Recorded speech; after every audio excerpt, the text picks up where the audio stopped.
Now this is the Dow Jones, this is the futures chart, and I was messing about on this while watching a football match, probably on Monday. So it was probably on this day here, and I thought at the time there was a possibility that it might turn round about here, but the next day it just went straight up. So these numbers I've written down here are these numbers here. So the dark ones are the ones here, the indented ones are the one indent in are the medium colours, and then the ones that are two indented in are the light colours. Okay, now I lost the note for some reason, so when I came to do the video on Monday, I couldn't work out how I'd managed to get that halfway between here and here, and then from halfway between there and there to get that.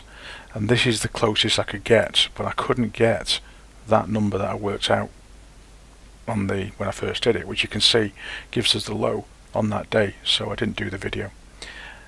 Now so I was using that and that, okay, and then you can see here I've got,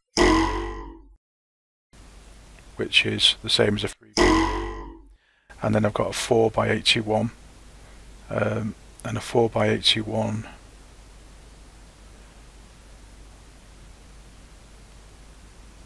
Okay, forget that. Okay, that's what I was messing about. So let's go to here. Okay, so to get this to work, I made the 3 divided by 101.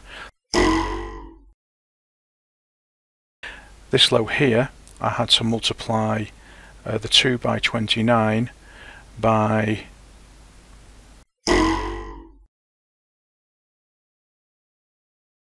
get that number there.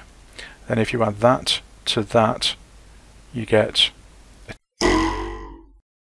which is the same as a 4 by 81, which is what that is there, and that gives you the low there. And then I added that to that, which was what I was struggling trying to work out what I'd done over here. I couldn't do, and I've just done it this morning. I've managed to work it out again. So I've had to make, if you add that,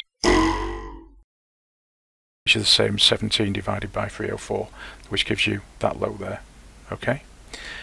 Now I also go backwards to see if that number there and that number is right. It should give me something previous if I knew what the number was. In other words, I could have used that number and that number to get that number. So what I'm doing is I'm taking that number and that number to go backwards one. So we've got, and I'm going to take it away from the 6. Do it. One because the other one is because negative number. Now if you double that, you get a 12 would still be less than a negative number by taking it away. So I had to double it again. So if you double that again, you and I put it in a square bracket so I know that I'm going backwards. And then if you take away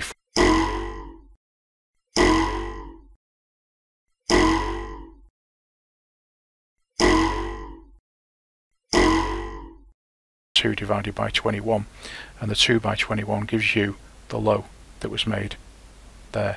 Now you can see it gets broken very slightly. Now if I would have worked out the exact low there the way you've seen me do it in other videos, then I'm not going to get the same results. And with my kind of new belief that actually the Bible is actually 100% true, there's a little thing in there, although I've not particularly read the Bible, but there's a little bit that I do know, which is about telling lies. It takes 2 or 3 witnesses to establish a case. Okay, so sometimes you can do it with 2, like that low there and that low there, but 2 or 3, if you've got 3, then you've got a better chance of it being right into the future. So that's kind of how I kind of remember it. Okay, so if you carry on that sequence of numbers, from that and that you get 8 divided by 1, that's 800% down. Now obviously you can only lose 100% from any high, so obviously pointless. However, if you add that to that, which is the same as an 11 by 102, and that's this number here. If you add this number to this number, and a 36 by 407 is here, and if you do halfway again, you get another number which is down here, which is here, 14.634. Now that's going to be quite close to the constant number of 14.2857, which is a base 7 percentage, but they're different. Okay, you can see that number there. Now what I've done from this secondary high, which was here,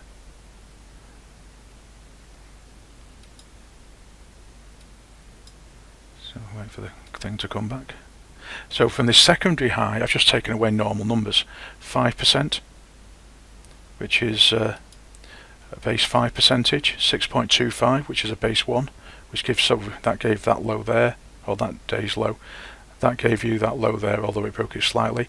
8.33 is the base 3 percentage, which is a constant, which coincides with this 8.845, which I'd never normally use.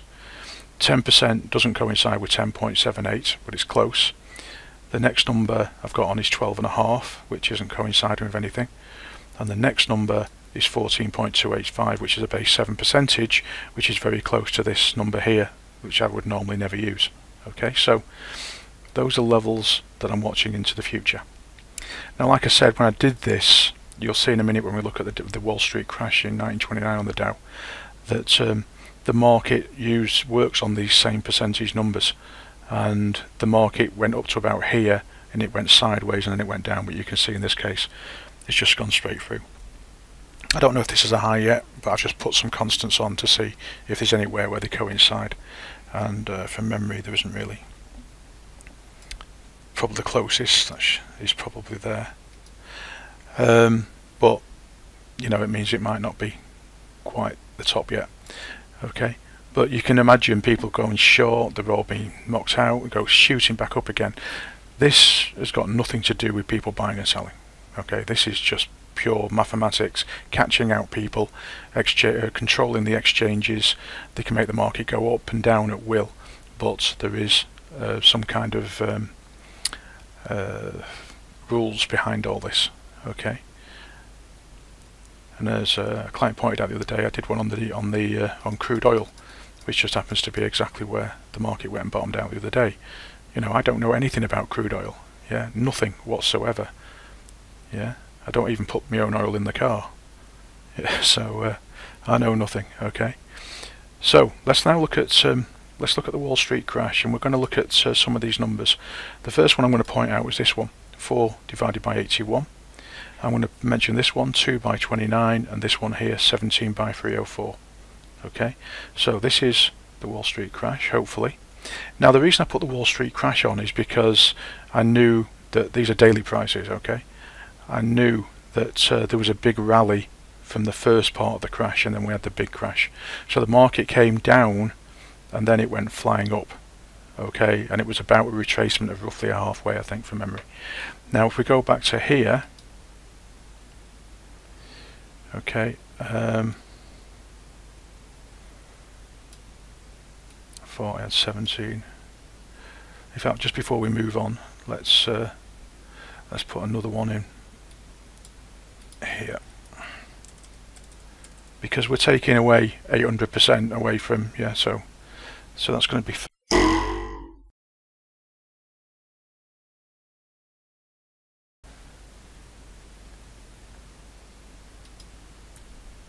minus.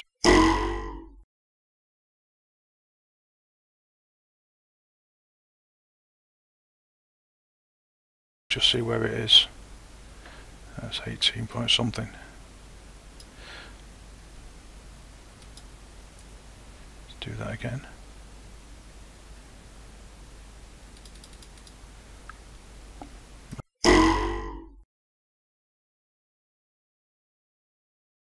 So, okay, so that would be a weak line. And you'll see why I'm doing this in a minute. I just want to see if a certain number comes out. So let's add these two together. So it's halfway between halfway between halfway. So we're going to get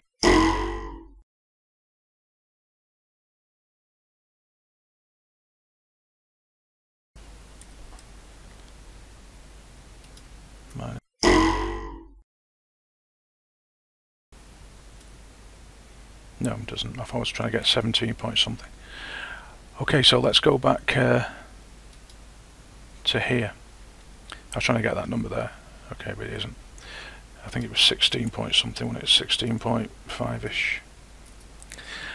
Okay, so I knew there was a big rally, and I just thought it might be the rally that we're getting now, but actually it's not in percentage terms. So this is the top of the Wall Street crash in 1929. The first fall is 4.935, 4 divided by 81, which of course, which is that one there, sorry. 4 divided by 81. Okay, let's go back to the other chart. So now we're going to put on the light colour 17 by 304 and 2 by 29. Strangely enough, 17 by 304 just happens to be where on the day that it had that rally, and then the final low there was a 2 down by 29, exactly the same percentage falls that happened in 29. Now. Okay, so kind of interesting. So that was 6 by 9. Let's go back here. So another number we could try is this one here, 36 by 307. And just see if anything happens there. You could say that it gave you the low 2 days later. Let's have a look at another one. Like I said, I'm not doing this particularly because I'm saying I'm right, it's just that it could be interesting. 11 by 202 is one of the numbers.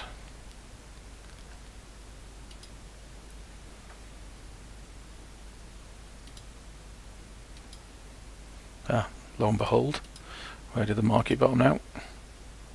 Something's happening, you can see it. Let's go back here. And the next number I've got on there was this one. Go back to the charts.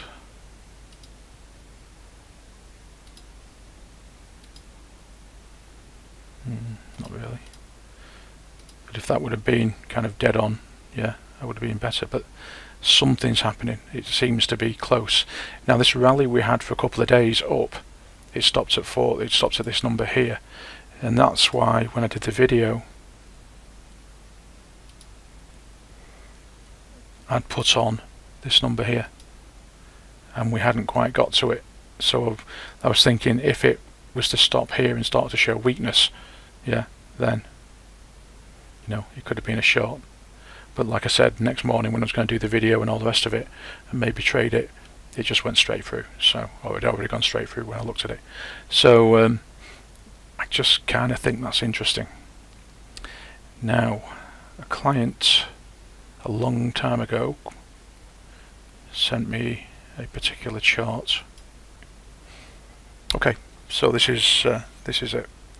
So what we'll do is I'll move this out of the way that I put on, and go back to the high. This is a monthly chart, by the way. So this is the major high that was made in 2000. So it's calendar day angles, and he had a 1 by 10, which I would say is a base 5 percentage, because 10 divided by 2 is 5.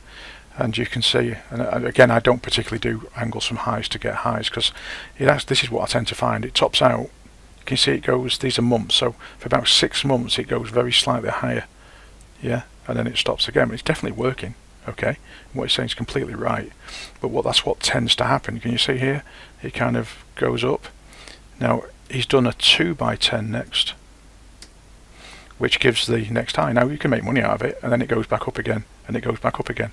That's kind of what I expect to happen. And this is on a very long-term basis, but if you can imagine doing this on a much shorter basis. Now, 4 by 10 is actually exactly where the S&P topped out. And when I say exactly, I mean absolutely exactly. Now, I can't remember what was on his chart before, but he probably had something like 5 by 10, 3 by 10, yeah, and that's probably when he sent it to me, so it was quite a few months, maybe a year ago. Yeah, and then halfway between those two would be a 5 by 20.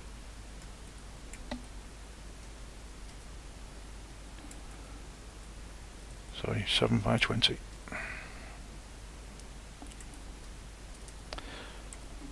I typed it incorrectly, 5 by 20. And you can see the 5 by 20, which is halfway between that one and that one, gave you that top there. And I think he showed me that from memory. And then probably round about here it was approaching it. Okay, but you can see, pretty interesting. Now those numbers have actually, I've written it down here. 1 by 10 is a 1 by 10, you can't change it. A 1 by 5, so a 2 by 10 is the same as a 1 by 5. A 5 by 20, which is this number here, is the same as a 1 by 4. Yeah, so normal numbers. Yeah, 1 by 10, 1 by 5, 1 by 4, 1 by 3, halfway between the two would be a 2 by 5. Okay, so that's what he's shown me. I think it's very interesting, good stuff. Okay, I've just changed it slightly, and what I've done is, let's take these and put them back here. So I've changed them, I've changed them to normal numbers. Like I said, you can't make the 1 by 10 anything else. Okay, so what I did is I took that, and then I took this here, which is halfway between a 1 by 3 and a 1 by 2. Yeah, so those are normal numbers. Base 1, base 3, halfway between the two is a 2 by 5. Okay, so let's take that off. So what I did was I said, okay, I'm going to take that as a hindsight number. I'll make it a strong line so you can see it. And because that's, I can now see, and I made that a 2 by 5 where it stopped. Now if you add a 2 by 5 to a 1 by 10, you get a 3 by 15, so I've written it down there. Okay, now a 3 by 15 is this number here. Okay, so I've made those two strong lines. I'll just make that a normal line, which I've already got. Okay, now if you then add the 3 by 15, which is the same as a 1 by 5, a base 5 angle, then if you add the 3 to 2, you get 5, and you add the 5 to 15, you get 20. So you get a 5 by 20. A 5 by 20 is the same as a 1 by 4, the major Gann number. Okay, and you get a 5 by 20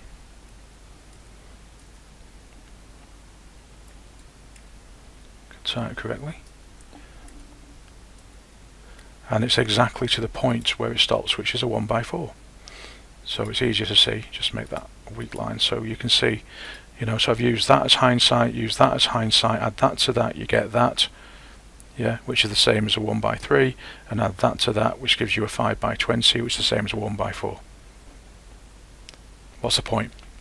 That could be an incredibly important top. Okay, so a time, I think, to be, well, I just get out. This is all nonsense what's going on at the moment.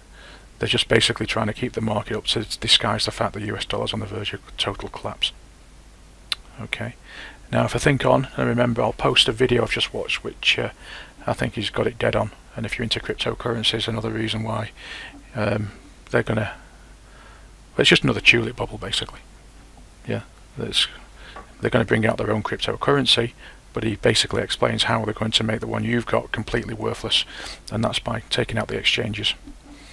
Yeah, so I'll put that in as well. Well worth watching. It's about an hour and a half long. Anyway, that's the Dow.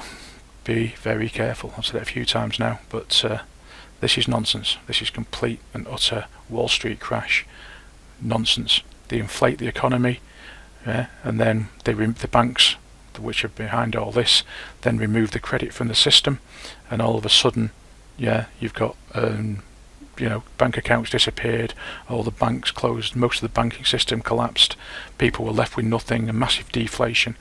We could get hyperinflation, which seems a bit more biblical, that it also could go into massive deflation. So anyway, hope you enjoyed it.